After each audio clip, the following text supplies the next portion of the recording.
তো WhatsApp everyone, কেমন আছো তোমরা সবাই? তো ভিডিও শুরুতেই বলে দিই, আজকে ভিডিও মোটামুটি তথ্য আর ক্লিপ পোকো এক্সেল থেকে নেওয়া। তো কিছুদিন হলো ড্রেডেন্টের ট্রেলার রিলিজ পেয়েছে, আর এর উপরে আমার চ্যানেলে ভিডিও দেওয়া আছে, তোমরা চাইলে দেখে আসতে পারো।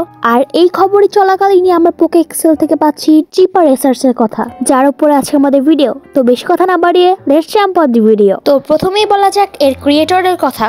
তো এর ক্রিয়েটর হচ্ছে অনুভব সুলাইমান। প্রথমে ক্রিয়েটরের কথা বললাম কেননা এখানে ভয়েস কাস্ট, অ্যানিমেশন সবই উনি নিজেই করবেন।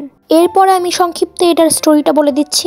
এটিও কার রেসিং নিয়ে, আর এখন আমি যে ক্যারেক্টারটা দেখাবো ওটা হচ্ছে অফিসিয়াল ক্যারেক্টার। আমি স্টোরি ডিসক্রাইব করতে ওকে ব্যবহার করব।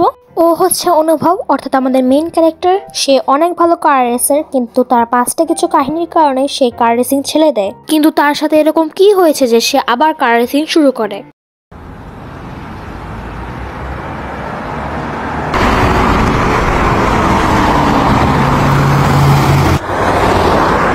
এটা একটা শর্ট অ্যানিমে হতে যাচ্ছে, তাই হয়তো আমরা এখানে 2 থেকে 3টা এপিসোড দেখতে পাবো।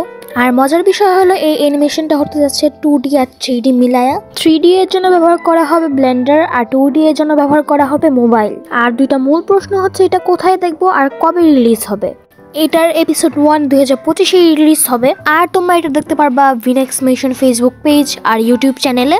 আমি তো বাংলাদেশি অ্যানিমের জন্য খুব এক্সাইটেড। তোমরা কতটা এক্সাইটেড কমেন্ট বক্সে জানাতে ভুলো না। তো আজকের ভিডিও এই পর্যন্তই গাইস, দেখা হবে নেক্সট ভিডিওতে। ততদিনের জন্য আল্লাহ হাফেজ।